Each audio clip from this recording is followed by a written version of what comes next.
Welcome to my channel, Commerce Education. Today we shall discuss how to compute arm's length price as per Income Tax Act. Section 922C deals with computation of arm's length price. Arm's length price in respect of international transaction or domestic transaction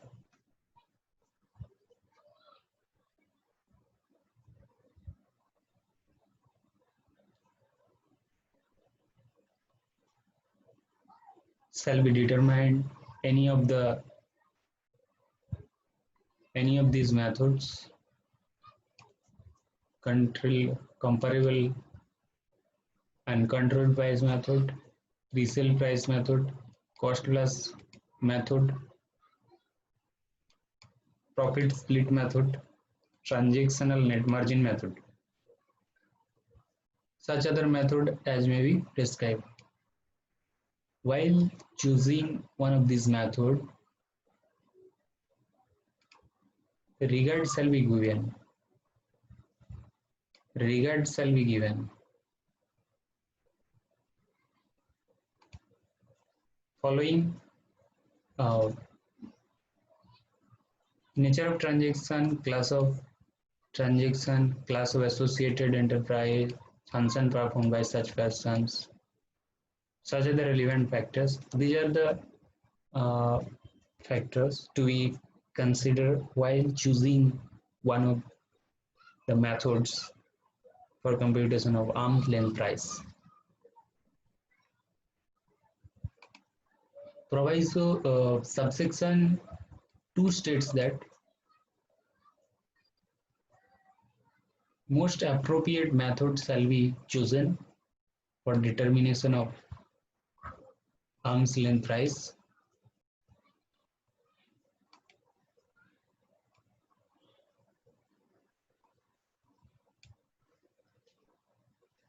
First proviso states that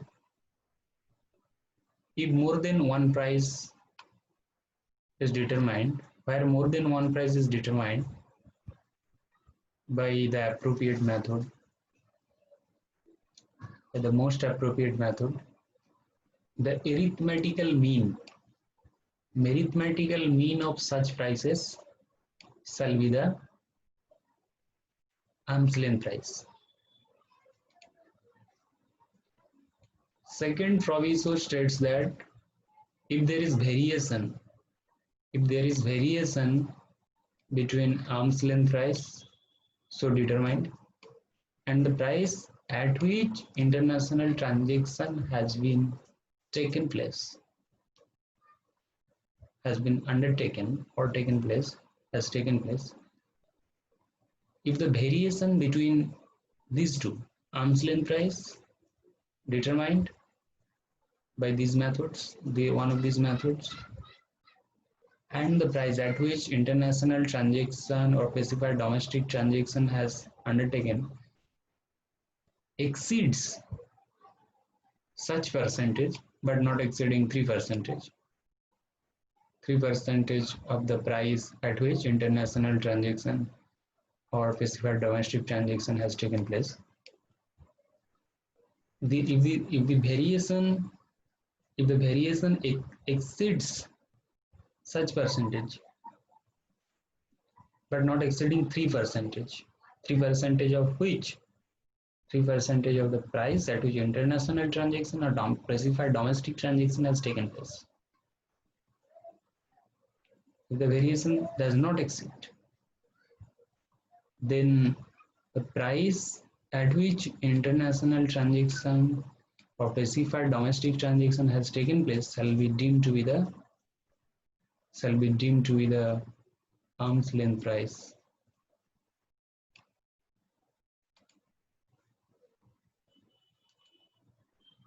Third proviso states that where more than one price has been determined, arm's length price in relation to international transaction or specified domestic transaction undertaken on or after 1st day of April 2014 shall be computed in such manner as may be prescribed. In that case, accordingly, first and second proviso shall not apply. First and second proviso shall not apply. Explanation states that the provisions of second proviso shall also apply to all assessments or reassessment proceeding pending before the assessing officer as on 1st day of October 2009. Subsection 2A. Subsections 2A, what states? It states that subsection 2A states that first proviso to subsection 2 is applicable in respect of international transaction for an assessment year. The variation between the arithmetical mean and the price at which international transaction or specified domestic transaction has taken place exceeds 5% of arithmetical mean. If the variation exceeds 5% of the arithmetical mean, if the variation between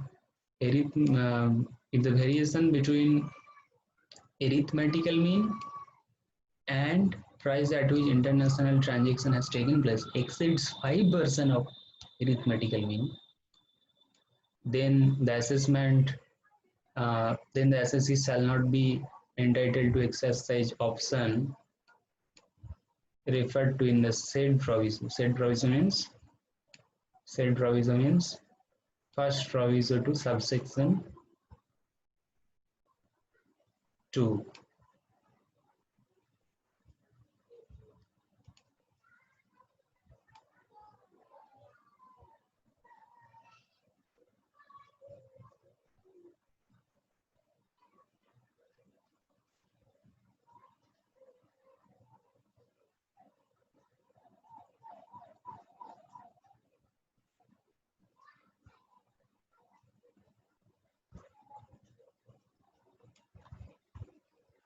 What subsection 2 states? It states that nothing in subsection 2A shall empower assessing officer. Nothing in subsection 2A shall empower assessing officer to assess, reassess under section 147 or pass order enhancing assessment or reducing refund already made or otherwise increasing liability of the assessee under section 154 for any assessment year, the proceeding of which has been already completed before the 1st day of October 2009. So subsection 2A states nothing in subsection 2A shall empower assessing officer to do this.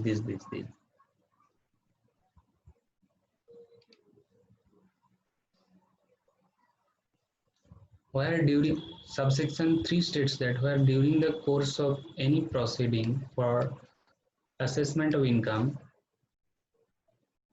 assessing officer is of opinion that on the basis of material, information, document in his possession, the assessing officer is of opinion that the price charged or paid in the international transaction or specified domestic transaction has not been determined in accordance with subsection 1, subsection 2.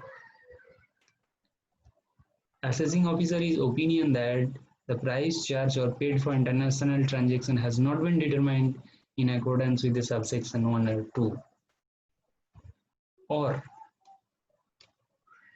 information document relating to international transaction or specified domestic transaction have not been kept or maintained by the SSC in accordance with the subsection 1 of section 92D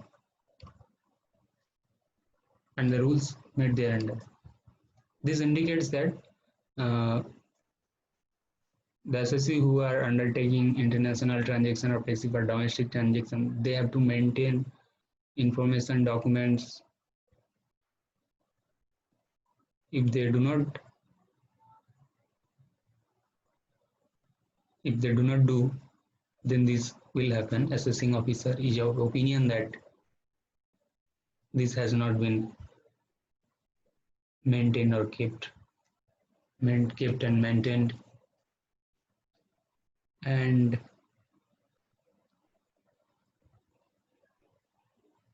also the assessing officer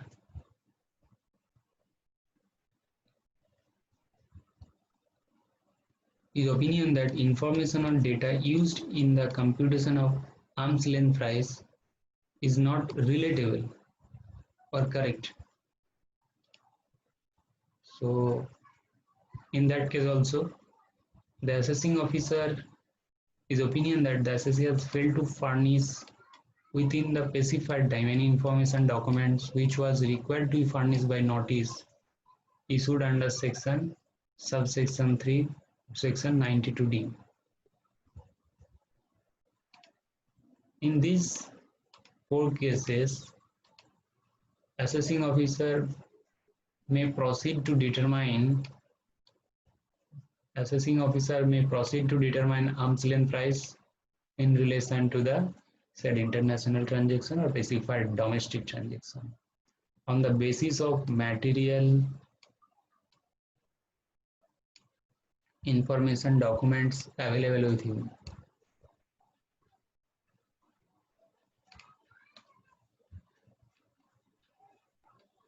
Proviso to subsection 3 states that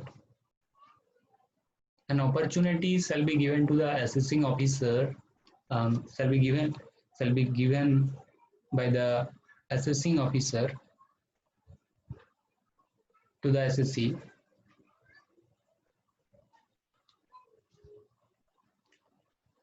while the assessing officer going to determine arm's length price.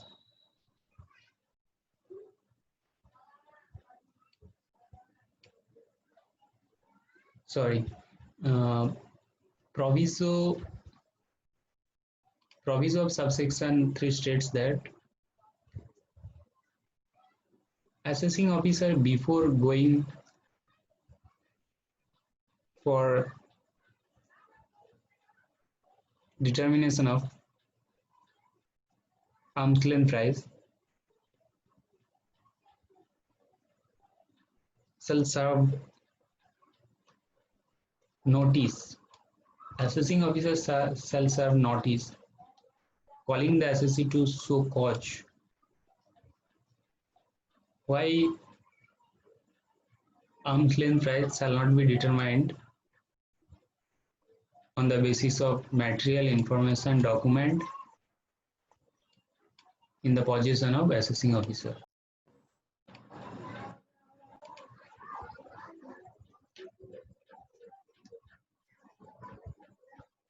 Subsection 4 states that where arm's length price is determined by the assessing officer under subsection 3, assessing officer may compute total income of the SSC having regard to the arm's length price so determined.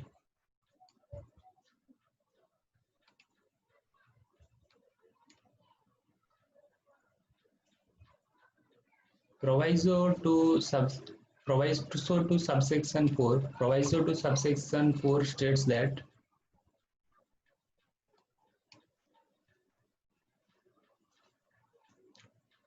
No deduction under section 10A, section 10AA, 10B or under chapter 8A shall be allowed. No deduction under section 10A, 10AA, 10B under chapter 8A shall be allowed in respect of the amount of income by which total income of the assessee is enhanced after computation of income under this subsection.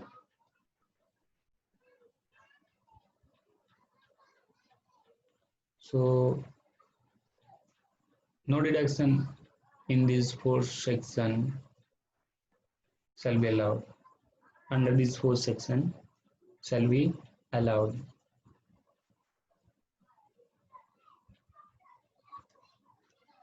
In respect of income by which total income of the assessee is enhanced.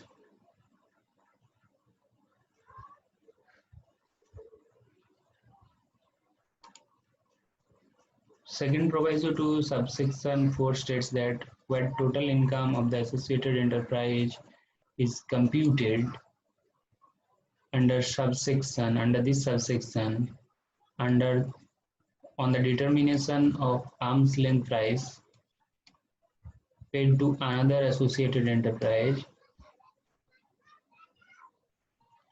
from which tax has been deducted or was deductible under the provision of chapter XVIIB.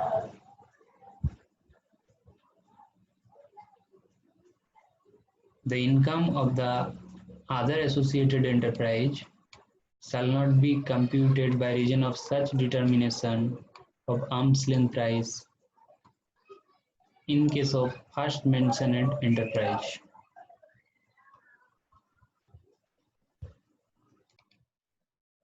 So it is clear that if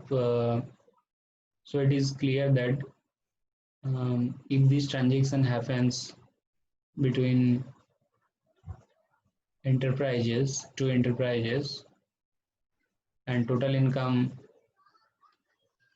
of associated enterprise A and associated enterprise is computed under this section. Total income of the associated enterprise is computed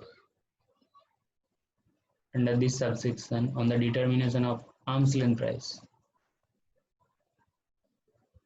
paid to another associated enterprise from which tax has been deducted or was deductible under the provision of chapter this.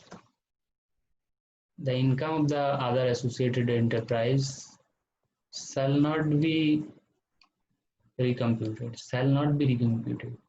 Income of the other associated enterprise shall not be recomputed by reason of such determination of arm's length price in case of first mentioned enterprise.